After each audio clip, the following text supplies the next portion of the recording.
BLT pasta. I get olive oil hot in the pan, dice the bacon and throw it in there. And I use for this dish 1/2 pound.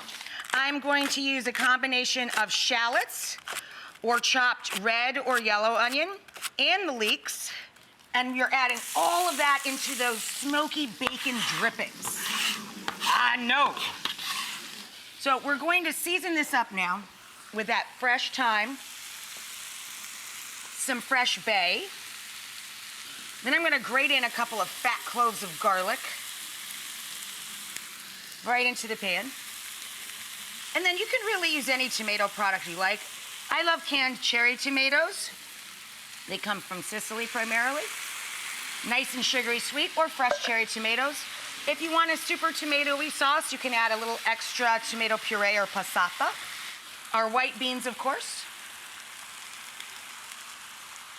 And then a little chicken or beef bone broth or stock, just to make it extra juicy and make everybody kind of get along. Then we add our pasta of choice, in this case, a short-cut penne. We want a pasta we can stab because we have a very chunky sauce, okay? So this is actually double what we need for this dish. So I'm gonna put in about half in that nice salty water.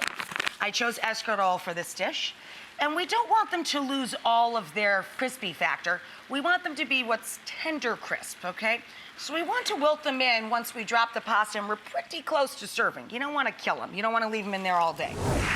Here we are with our undercooked pasta, our hot, salty, starchy cooking water, a couple of fat handfuls of Parmigiano Reggiano cheese or Pecorino Romano if you prefer tangy sheep's milk. And all of our pasta sauce, in this case, bacon, leeks, beans, tomatoes. And you stir, stir, stir. And that is why we have to pull out our bay, right? That is why we undercook our pasta, so that it can continue to cook all together and absorb all of those flavors. You have to robe your pasta in flavor.